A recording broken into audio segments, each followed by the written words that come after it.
Hello, everyone. I just want to come on here and share a quick story about the time I was falsely arrested, and it was all because of the ex-narc. Um, so I'm just gonna jump straight into it. Everything started off really good. We had booked a trip to um, Cozumel, Mexico. We went on a cruise. We were on Carnival Cruise, and ex-narc had invited his best friend and his mom. And I was 5 months pregnant with our son at the time. So we all went on this cruise, and the ex-narc and I, when we first got together, he, during the love bombing stage. For those of you who don't know what love bombing is, if you're new to the terminology, love bombing is when the narc pulls out all the stops, and it's basically I love you, let me show you how I care for you, we're soulmates. They do and say every great possible thing that you would expect from someone that you care for, and they put on a really good show. So this was during the beginning stages of us dating and whatnot. He would love bomb me. He would he would take me on trips. He actually introduced me to cruising. He took me on my first cruise and all of that. But getting back into the actual story I came on here to tell. We were married by this time. So like I said, I was pregnant with our first child. I was 5 months pregnant, and we went on a cruise, and we had a great time. He had a room with his best friend, and right next door was the ex-narc's mom and myself. And we enjoyed every minute of it. The ex-narc's mom went parasailing. Everything went great. It went as good as I had thought it would. It went better than I had planned. I'm sorry, I'm stumbling over myself. I'm not used to doing voiceovers or recording, but bear with me. So anyway, we end up getting back to the house after our cruise was over. And as soon as we hit the door, the ex-narc made a beeline for the bedroom and shut the door. He was in there by himself, and he had the Xbox, which he was really big on, just throwing on that headset and getting lost in the world of video gaming. When he did that, I was kind of annoyed because it was something that he did a lot, and I felt like he was always making me entertain visitors, whether it just seemed like, well, it was like that. He would just leave me there to entertain and act like I didn't exist, or that was my job. And so I usually am not one to shake the waters, so to speak. I don't like confrontation. But that evening, I excused myself from the ex-narc's mom and best friend, and I went into the room. I didn't yell at him. I didn't raise my voice at him. I just calmly stated that I didn't appreciate, or I don't appreciate, you always leaving me to entertain your family, your friend. why don't you come out here and spend time with us, or, somewhere along those lines. Just basically just trying to explain how unhappy I was with how I felt I was being treated. He never took the headset off. Honestly, actually, I'm not sure if he had a headset on or not. I want to say, I can't tell you 100%, but usually he had his headset on. But anyway, he did hear me, but he failed to even look my way. He failed to acknowledge anything that I was saying. He just stayed quiet, just silent, mute, continued to play whatever game he was playing. So I asked him, hey, are you listening to me? Like, can you at least look at me when I'm talking to you? And he literally snapped. It was like, it just pissed him off. And why? I don't know. Because, you would have thought I would have been like screaming, cussing at him the way he reacted to me. And even if I was, which I wasn't, but if I was raising my voice, it doesn't give anyone the right to put their hands on you or on me. But that's exactly what happened. So, like I said, he snapped like in a split second, and he turned around. He like jumped up off of the bed and grabbed me by my braids. I had braids, really long box braids in my hair at the time. And he grabbed me by my braids and yanked me to the floor. And mind you, it's one thing to do that to me, but I was pregnant with our son, who was, I was 5 months pregnant. So anyway, that was a big shock to me, and it was kind of like I got up and I didn't know what to think. I was extremely upset. I didn't even say anything to him. I remember immediately opening the door to the bedroom, and I went straight to his mom. And I told her, I just couldn't believe your son just, did what he did. He grabbed me by my hair and wrestled me to the ground. This is maddening. Like, I've never dealt with anyone like this. Can you straighten him out? Can you say something, do something? Like, I just couldn't believe what had just happened. And I'm like, the baby, he could have harmed our baby, our unborn child. And I know this now. I didn't know this then, but the ex-narc's mom, she doesn't like to hear anything bad about her children. It doesn't matter if she sees things with her own eyes that they've done wrong. To her, it didn't happen. She doesn't take responsibility or accountability in any way. It's, her kids are fine. It doesn't matter if they robbed a bank. She's gonna, stick up for them. So anyway, I explained to her what happened, and I was just like, I wasn't crying, but I was very emotional, just expressing how upset I was. And she basically said, you go into this room. And by this time, it was pretty late at night. It was time to go to bed, basically. But she told me to go off into this other bedroom, and she told her son to go to the other bedroom, and we just need to, sleep it off in separate areas, and everything will be good in the morning. And, I found myself just, I don't know, when I ended up sleeping, I don't know how or why. I think I ended up sleeping in a closet on a pile of clothes.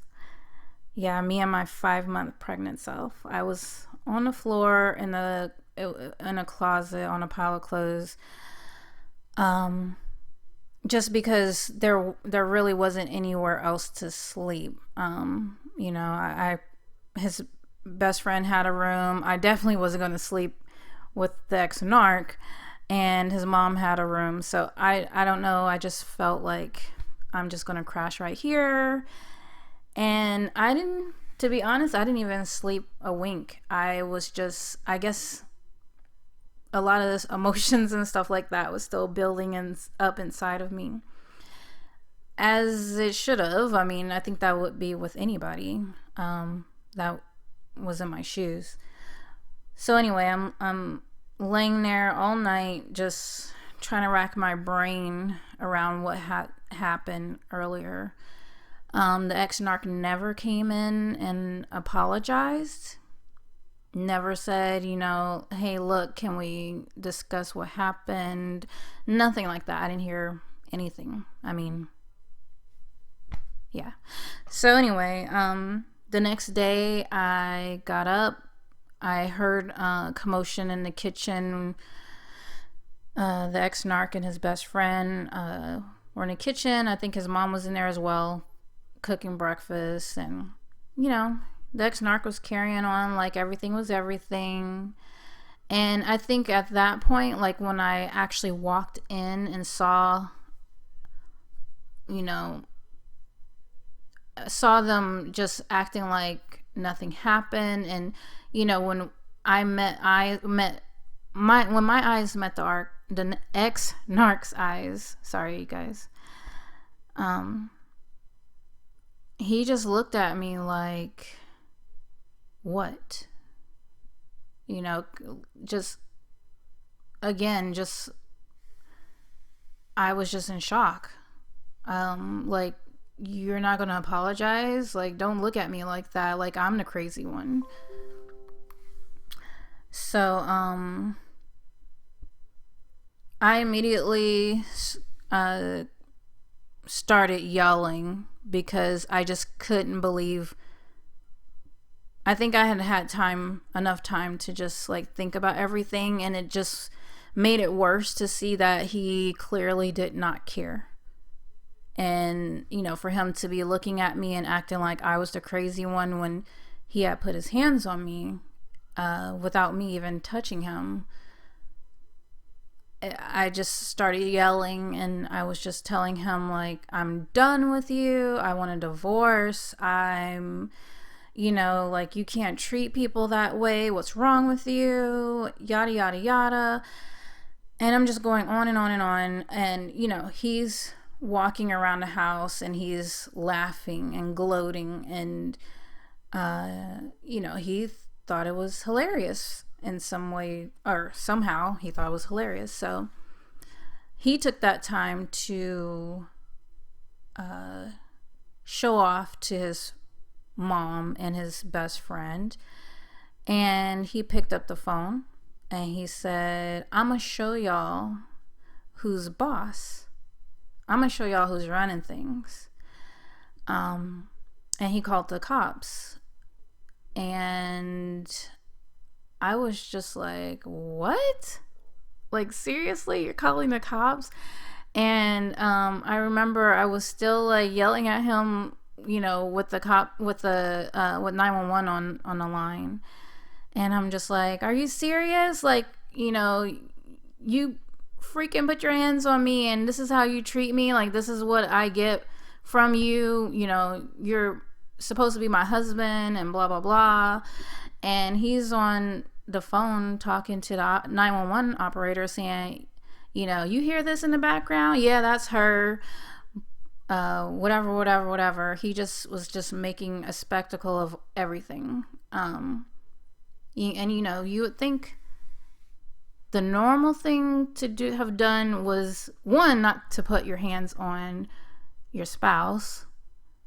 Two, if it ever did, for whatever reason, escalate to that, you would apologize, over and over and over again, and swear that you would never do that ever in life. But yeah, not with a narcissist. narcissistic people do not, they don't apologize, whether they're in the wrong or not. And if they do at rare times apologize, it's usually because they notice that all the good that you provide for them will go away. And, if they see that you're seriously ready to snatch the rug from underneath them, then they just might apologize, without meaning it, of course. They may even shed crocodile tears. I've seen that from the ex-narc, my ex-narc that I dealt with. But anyway, so he's on the phone with 911, and he's showboating in front of his, I don't know if that's the right term for it, but basically he's, puffing his chest out and telling his family, I'm gonna show her, I'm gonna teach her a lesson. I am in the military, and he was prior military, and I say that to say this: he knew more about like rules and regulations when it came to the military, how a lot of things worked, and I didn't. So basically, one of the rules that the military has, I'm not sure if it's other branches, but I know the Air Force works as in such a way. So basically, if you're married and you're, one spouse is in the military and the other spouse is civilian, and you're living in a home, apartment, whatever, together, and something goes down, such as, physical abuse, whatnot, no matter how bad it gets, no matter who started it, the military member has to leave the premises. And I know it sounds really messed up and backwards, but the rule is you have to take care of your dependent. So if you're married to a civilian in the military, at least in the Air Force, and the civilian, wreaks havoc, puts their hands on you, whatever, like in my case, the military member is always responsible for their dependent, whether it's a civilian spouse, whether it's your children, but obviously hopefully you're always going to want to take care of your children. But in this case, because I was the military member and he was the civilian, when the cops came down, they actually sent the military cops to our door. In the end, I was made to leave. But before we get to that part, so the military cops show up, and they separate us, and they're getting his side of the story, they're getting my side of the story. In the middle of all of that, I see them handcuff the ex-narc and put him in the squad car. And so I'm like, good, that's exactly what he gets. That's what he needs. That's what he deserves. I could care less if I never see him again. And then the next thing I know, they're asking me if I want to be cuffed in the front or with my hands in the back, like behind me. And I'm like, what, like, why are you asking me that? And they were like, well, for one, you're pregnant, so we want to make sure you're comfortable, and then two, the ex-narc, but at the time he was my husband, they were saying that your husband said that you had scratched him, which was a straight up lie. I never even laid a finger on him. I didn't do anything to him, other than yell about how, how upset I was about what had happened. But yeah, they were like, your husband over there told us that you scratched him, and so we're gonna have to take you down as well. And I was just like, oh my God, like, who does that? Like, he did enough, with putting his hands on me and not apologizing. But then to turn around and straight up lie, uh, it was kind of like, oh, well, if I'm going down, you're going down too, whether it's the truth or whether it's a lie. I didn't know he was a narcissist during that time. There were many other things that happened while we were dating, while we were married, all throughout. And I always knew in the back of my mind that certain things just didn't add up or weren't right with him, but I just couldn't pinpoint what it was. So anyway, I get arrested and they put me in a separate squad car.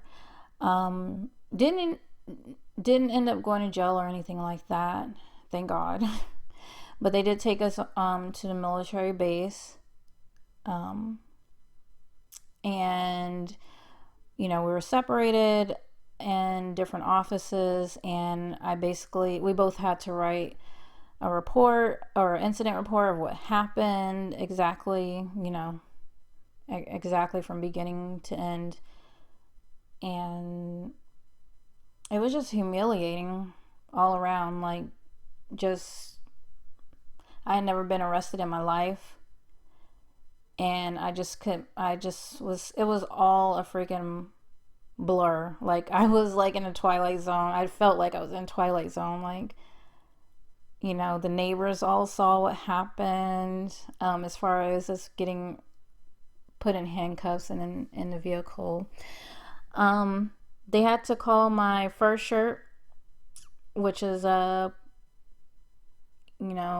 of my leadership in the military, and they had to contact my supervisor, and that was embarrassing because I didn't go to jail, but they have to contact your leadership to come down and pick you up. And like I said, they have to remove the military member from the home if they have a civilian spouse. So that's exactly what happened. My supervisor had to take me back to the house, to get clothing and whatnot, and just put everything in a suitcase and leave as soon as possible, before my ex Narc came back. And they put a 3-day no contact order, which is typical or standard for a domestic situation in the military. And so yeah, that was the day I was falsely accused, and falsely arrested. I remember my supervisor telling me, hey, you can lay your head at my house, at my place, and we'll figure this all out. It's all good. And try to make me feel as comfortable as possible.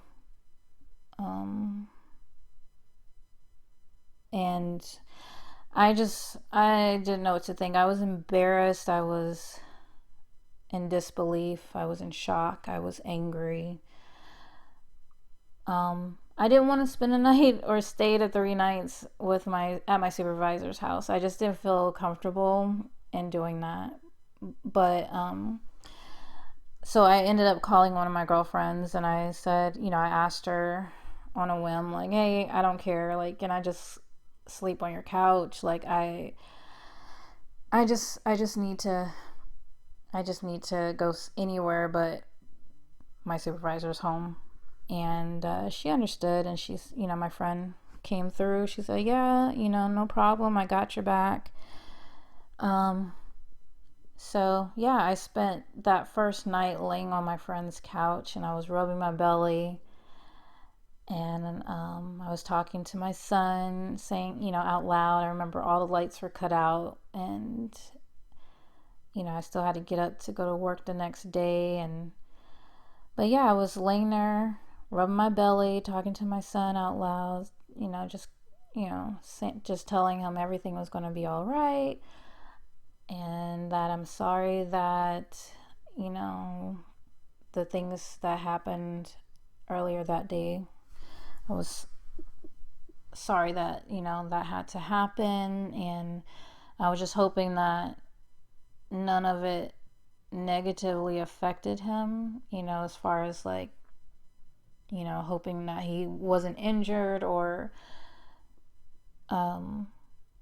traumatized in any way from the yelling, from me being pulled to the floor by my hair, by my braids.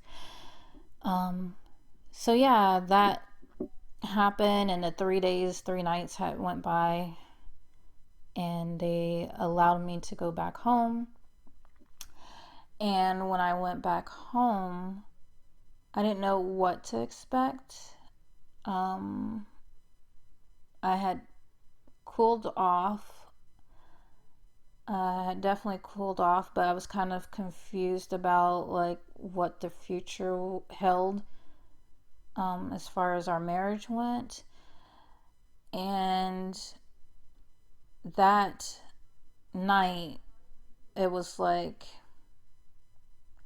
one of the biggest makeout sessions. It was like a really intense makeout session. I don't even think there was an apology given still, but it was kind of like, it was a silent agreement, like, let's just forget it happened, and I'm so happy to see you. And it was kind of like, I don't know, it was just weird. It was like a lustful moment, and I know what that's called now, as far as like, something bad that the narcissist does to you, and then tries to make it up to you as if nothing happened. It's called trauma bonding. So there was a lot of trauma bonding going on in our during our marriage, before our marriage, during our marriage, and I didn't know it at the time. Now that I've done a lot of research, and I've I pretty much know got this narcissist thing down pat. I'm sure there's a lot more to learn about it, but I also wanted to say the whole issue with him telling me, or telling his family and his friend that, I'm going to show her, I'm going to do this, that, and the other. He still is just very big on showing, or what did he like to say? Teaching you a lesson. Narcissists always have to, teach you a lesson. And, even if they're completely wrong. Yeah. And so, yeah, that was basically the story of me, of the narc, the ex-narc, getting me falsely arrested. I tried to keep this short, but it looks like I'm going over a little over 30 minutes. But if you took the time to listen to the whole story, I appreciate it. And if you all appreciate the content, please feel free to make a donation. The link is below. If not, that's fine as well. And if you could just click that subscribe button, and if you liked the story, go ahead and hit the like button. And if you want to make a comment, good or bad, feel free to do that below as well. Again, thank you for listening, and I'll talk to you all later. Bye.